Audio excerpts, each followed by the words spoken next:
Hello viewers, welcome to today's video. I hope you are safe, you are fine and you are doing good. आपने कभी भी सोचा है कि 21st century में जब कि हमारे पास 21st सेंचुरी में वॉर के लिए मिसाइल्स, इक्विपमेंट्स, टेक्नोलॉजी बहुत ही ज़्यादा आगे बढ़ चुकी है और 21st सेंचुरी में कभी कोई दो कंट्रीज वॉर करे, ऐसे कभी सोचा है? हाँ, सोचना पॉसिबल है। जैसे कि इंडिया पाकिस्तान में ही होता है, इंडिया चाइना में हो रहा है और बहुत सारी जगह पे हो रहा है, बट होते हुए कभी देखा है? बट हाँ, अब ये हो सकता है, ऐसा सिचुएशन आ गया है आर्मेनिया और अजरबैजान के बीच में। बहुत सारा न्यूज़ चल रहा है, हमारा न्यूज़ इतना सारा कुछ दिखा नहीं रहा, बट वर्ल्ड की न्यूज़ की आपको पता होना चाहिए, आपके पास इन्फॉर्मेशन होनी चाहिए और इसीलिए मैं ये बहुत ही ज़्यादा डिटेल वीडियो लेके आया हूँ जिसमें कि आपको आइडिया लगेगा कि एक्चुअली चल क्या रहा है आर्मेनिया और अजरबैजान के बीच में और वॉर क्यों हो रही है, वॉर लाइक सिचुएशन क्यों है। तो आर्मेनिया और Azerbaijan basically actually Russia, Turkey और ईरान के बीच में है। तो वो यूएसएसआर जो पहले सोवियत यूनियन था उससे अलग होके ये अजरबैजान और आर्मेनिया बना था, इसलिए उनका पूरा geological location is between Russia, Turkey and Iran. And वहाँ पे भी ऐसा सेम इशू चल रहा है जैसे कि हमारा इंडिया पाकिस्तान पे इशू चल रहा है। जैसे कि कश्मीर है, कुछ कश्मीर का कुछ हिस्सा जो है वो पाकिस्तान ने कैप्चर करके रखा है, कुछ हिस्सा हमने कैप्चर करके रखा है और फिर हमारा एलओसी और वहाँ पे सीज फायर एंड ऑल वो सब होते रहते हैं। सेम सिचुएशन है, बट मैं आपको डिटेल में आपको इंट्रोडक्शन के साथ लेके जाता हूँ कि आर्मेनिया और अजरबैजान में हो क्या रहा है।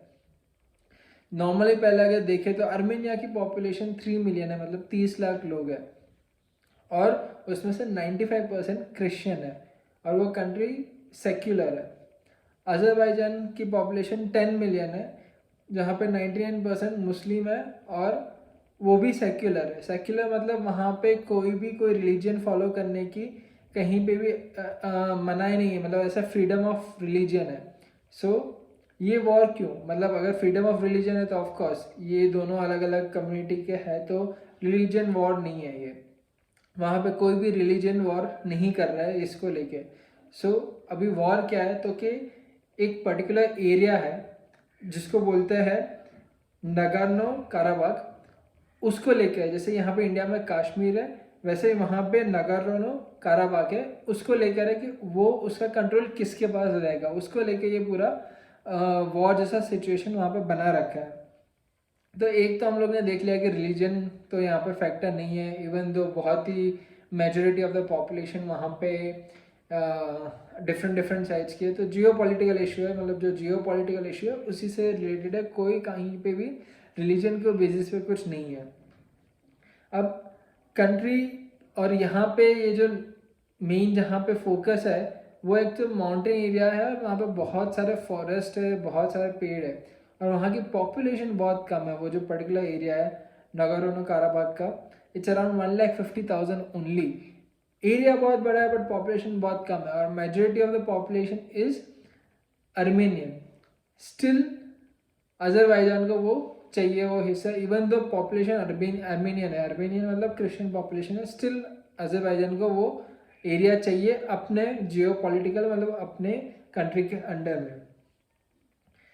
अब इसमें से अभी फिलहाल क्या स्टेटस था ये वॉर के पहले? तो वॉर के पहले जो मेजोरिटी ऑफ दिस जो पूरा एरिया वो अर्मेनियन के अभी कंट्रोल में ही है, सिवाय के जितना बॉर्डर एरिया होता है जो अजरबैजान ने थोड़ा सा कैप्चर करके रखा है, अदरवाइज मैक्सिमम उसका पूरा पार्ट सिर्फ और सिर्फ अर्मेनिया के कैप्चर में है।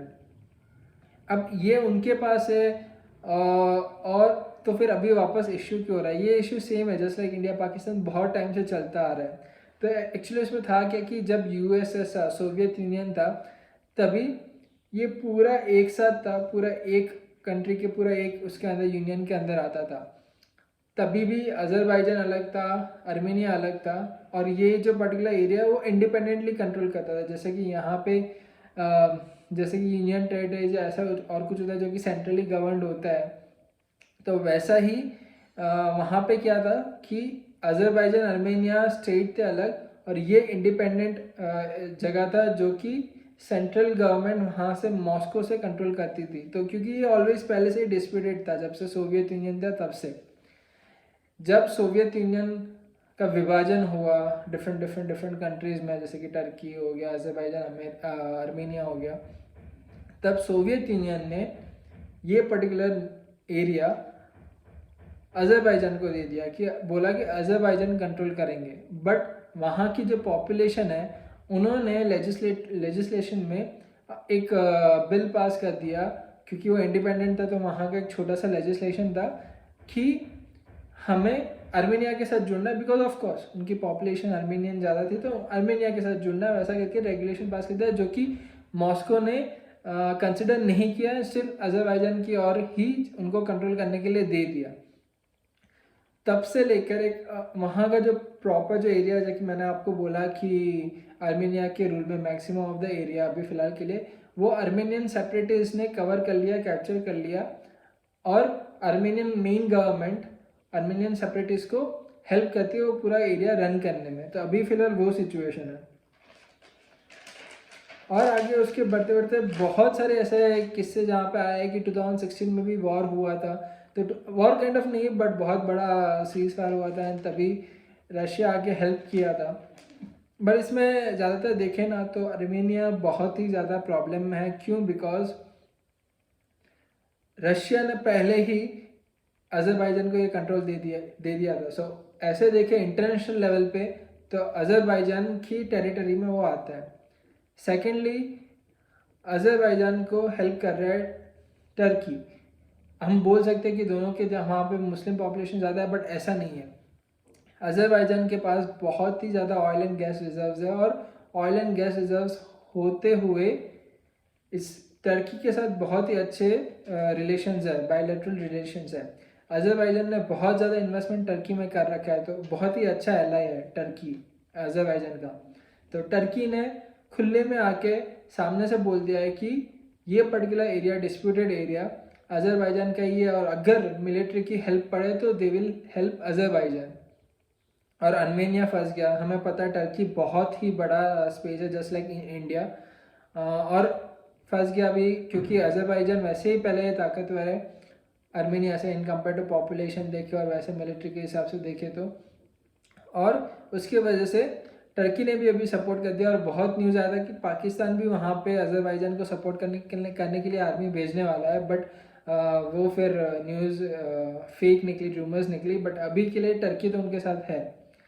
यहाँ पे मेन पहले हम लोग बोल सकते हैं कि रशिया को पहले बीच में आके थोड़ा मीडिएट करना चाहिए, बट रशिया भी ऐसा नहीं कर रहा है, बिकॉज रशिया के आर्मेनिया के साथ बहुत अच्छे टाइज है, बट अज़रबैजान अगेन उसके साथ ट्रेडिंग बहुत चलती है because of oil and natural gas, तो और वेपन्स की भी बहुत ट्रेडिंग चलती है। सो वो रशिया अज़रबैजान को बहुत ही वेपन्स बेचता है, वैसे आधुनिक टेक्नोलॉजी के जो भी होते हैं।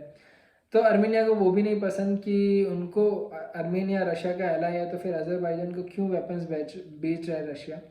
बट बहुत सारे इकोनॉमिक फैक्टर्स होते हैं, पॉलिटिकल फैक्टर्स होते हैं कि जो डिप्लोमेटिक लेवल पे चल रहे होते हैं, तो बहुत सारे एंगल से हम लोग देखें रशिया सपोर्ट कर रहा है अज़रबैजान को इन terms of selling weapons, Turkey खुले में आके अज़रबैजान को सपोर्ट कर रहा है, तो आर्मेनिया एक हिसाब से अकेला पड़ गया है। यहाँ तक ऐसी बात आ चुकी है कि आर्मेनिया के नॉर्मल सिटीजन्स जो कि आर्मी में नहीं है, वो भी जाके अज़रबैजान के सामने लड़ रहे हैं। ऐसी सिचुएशन आ गई है, वहाँ पे बहुत सारे बॉम्ब्स गिर रहे हैं, मिसाइल्स और लॉन्च हो रही है, उनके हॉस्पिटल्स में मिसाइल्स लॉन्च हो रही है, क्योंकि मैंने बहुत वीडियोस देखे। तो बहुत ऐसी सिचुएशन आ गई है कि जहाँ पे kind of Armenia is on the back and, even though कौन सही है कौन गलत है वो तो बात की बात है, बट आर्मेनिया थोड़ा पीछे हटता जा रहा है उस हिसाब से। तो वो एक बहुत ही बड़ा ऐसे इश्यूज बनते जा रहा है अभी। और एक थोड़ी बहुत ऐसे बात है कि आर्मेनिया और अज़रबैजान दोनों की कंट्रीज़ की कुछ इंटरनल मैटर्स में हम लोग जाएंगे तो बहुत ज़्यादा फ़र्क है, जिससे हमें थोड़ा बहुत पता चलेगा कि क्यों अज़रबैजान इतना एग्रेसिवली वो लैंड के लिए या फिर वो एरिया और टेरिटरी के लिए अपने उसमें लेना चाहता है। सो पहली तो बात, पूरे वर्ल्ड में डेमोक्रेसी का एक इंडेक्स होता है कि कौन सा कंट्री कितना ज़्यादा डेमोक्रेटिक है और नहीं है। टोटल अराउंड 167 कंट्रीज है, if I am not wrong. Yes, Azerbaijan अभी 146 रैंक पे है। इज़ जस्ट बिकॉज वहाँ पे इवन दो इलेक्शंस होते हैं बट वहाँ पे एक डिक्टेटरशिप ही चल रही है, वहाँ पे is no freedom of press या फिर इंडिपेंडेंट मीडिया नहीं है, इंडिपेंडेंट एनजीओज नहीं बचे, कुछ नहीं बचा है। तो वहाँ पे ऐसा चल रहा है कि जो पहले उनके मेन थे जिसने रूल किया था, उनके बाद उसके बाद उनके सन एंड देन प्रॉब्ली अभी देखते क्या, तो इस तरह का मोनार्की वहाँ पे चलती आ रही है। और उनका डेमोक्रेटिक में मतलब कंट्रीज़ में इंडेक्स में आउट ऑफ 167 146 रैंक था। दैट मीन्स बहुत ही बैक और बहुत ही बुरी कंडीशन। वेरएज अर्मीनिया का रैंक इज 86, मतलब देखो 86 का 146 बहुत ही ज़्यादा फ़र्क है। तो Armenia is much more democratic free as compare to Azerbaijan. तो वैसे भी हम लोग इंटरनल एटमॉस्फेयर देखें तो वो ज़्यादा डिक्टेटरशिप है। और सिंस हम लोग को पता है कि अभी कोविड-19 आया, उसके पहले ऑयल और गैस के प्राइस भी नेगेटिव गए थे। So Azerbaijan is mainly live only because of oil and gas, क्योंकि वहाँ पे ऑयल एंड गैस का कंसंट्रेशन बहुत ही ज़्यादा है और उनकी मेन इनकम ही अफेक्ट हो गई थी बिकॉज कोविड-19 नेगेटिव पर बैरल डॉलर के प्राइस चले गए थे। उनके इकोनॉमी को बहुत ही ज़्यादा हिट हुआ। पर वहाँ पे इतना इतना इतना एक दूसरे के कंट्रीज़ के अगेंस्ट हेट फैलाया जा रहा है कि कुछ पोल्स हुए थे, कुछ रिसर्च हुई थी जिसमें अराउंड 91% अजरबैजान के सिटीजन्स ने बोला कि आर्मेनिया, दे हेट आर्मेनिया। मतलब आप देख रहे हो कि जितना भी रिसर्च हुआ था उसमें 91% लोगों ने बोला कि दे हेट आर्मेनिया। इतना ज़्यादा हेटेड फैलाई गई है। सेम वे 63% आर्मीनियंस ने बोला कि दे हेट अजरबैजान। थोड़ा डेमोक्रेसी का और डिक्टेटरशिप का फ़र्क आ गया। और सेकेंडली फ़र्क यहाँ पे भी आता है कि उनको जो एजुकेशन दी जाती है, एजुकेशन दोनों कंट्रीज़ में वो ऐसी होती है कि वो दोनों एक दूसरे की तरफ हेटेड फैलाते हैं। हिस्ट्री भी ऐसे पूरी बनाए रखी होती है कि उनको एक्चुअल पता ही नहीं होता। अब हमको भी नहीं पता एक्चुअल क्या हुआ है, बट लोग बोलते हैं कि एक्चुअल क्या हुआ है वो उनको भी नहीं पता है। It's just been framed in a way कि इट्स लाइक हेटेड फैलाने वाला हो ऐसा। तो ये एक ऐसा बहुत ही बड़ी सिचुएशन है। सेकेंडली, अब इतना बड़ा वॉर चल रहा है, ये सब हो रहा है, तो ये वॉर हुआ क्यों? इकोनॉमी अजरबैजान की बहुत डाउन है, इम्पैक्ट हो गया, डिक्टेटरशिप चल रही है। और वहाँ पे आप सोचोगे डिक्टेटरशिप चल रही है तो प्रॉब्लम्स तो होंगे ही, उनकी पब्लिक शायद खुश नहीं होगी, ऐसा कुछ। बट आपको जान के ये सरप्राइज होगा कि ऐसा नहीं है। उनकी पब्लिक, जो अजरबैजान पॉपुलेशन है, अजरबैजान के लोग हैं, उन्होंने एक्चुअली जुलाई 2020 में प्रोटेस्ट निकाला था कि उनको अर्मीनिया के साथ वॉर चाहिए और वो जो डिस्प्यूटेड एरिया है वो खुद की टेरिटरी में चाहिए। मतलब उनको ये नहीं पड़ी है पॉपुलेशन को, मैं नहीं बोलूँगा पड़ी है बिकॉज वो ज़्यादा ही केयरलेस हो जाएगा, बट उनको ये नहीं देखना है कि इकोनॉमी डाउन हो रही है, उनको ये नहीं देखना है कि हमारे यहाँ पर डिक्टेटरशिप है, उनको उससे कोई प्रॉब्लम नहीं है। उनको ये प्रॉब्लम है कि अर्मीनिया के साथ वॉर चाहिए उनको, जस्ट बिकॉज कि वो डिस्प्यूटेड एरिया उनको अपने टेरिटरी में चाहिए। और ये पूरा ही प्रोटेस्ट एक हद तक एंटी गवर्नमेंट बन चुका था और इनफैक्ट पार्लियामेंट के अंदर भी लोग घुस गए थे बोलते हुए कि नहीं, हमें वॉर चाहिए। तो अब सोच सकते हो कि एक डिक्टेटर को तो वही चाहिए रहता है और वो I mean in a way I would say कि एक नेशनलिस्ट सेंटिमेंट जग गया होता है जो कि उनको चाहिए था और वो हो गया। तो इसकी वजह से वो इजीली वॉर पे जा सकते हैं। मतलब इकोनॉमिक कंडीशन से कुछ भी हो बट वॉर पे जाना है उनको, ये चाहिए। तो इतना हेट्रेड फैला हुआ है। और ये सब के बाद अभी उसका ही नतीजा है कि हम लोग देख रहे हैं कि ये बहुत ही LOC पे सीज फायर वायलेशन हुआ है and missile bombing and all वहाँ पे हुआ। एंड दोनों कंट्रीज़ में ऐसे ही हो रहा है कि आर्मीनिया बोल रहा है कि अजरबैजान ने सीज फायर का वायलेशन किया, अजरबैजान बोल रहा है कि आर्मीनिया ने सीज फायर वायलेशन किया। तो there is no particular static consideration कि यहाँ पे क्या हो रहा है क्या नहीं हो रहा है। ज़्यादा इंटरनेशनल कम्युनिटी भी ज़्यादा आगे नहीं आ रही है यहाँ पे, बट इतना सब हो रहा है and that too 21st century में। एंड अजरबैजान के पास बहुत ही ज़्यादा सपोर्ट है इन टर्म्स ऑफ रशिया का, टर्की का। तो वैसे और उनका अपर हैंड है बिकॉज उनके पास ऑयल और गैस के रिजर्व्स है। तो आप समझ सकते हो कि जिस कंट्री के पास ऑयल और गैस हो 21st सेंचुरी में, उनसे कौन रिलेशन बिगाड़ना चाहेगा। अगर हम लोग रशिया और टर्की की बात करें तो उनको सपोर्ट में आना ही था। तो ये एक वॉर सिचुएशन है मैं जो डिस्कस करना चाहता था कि जो हमको पता होनी चाहिए कि 21st सेंचुरी में भी वॉर लाइक सिचुएशन आ चुकी है और प्रॉब्ली फ्यूचर में ये वॉर और बढ़ सकता है और ख़राब हो सकता है, but we don't know. Hopefully वो ना हो, वही अच्छी बात है।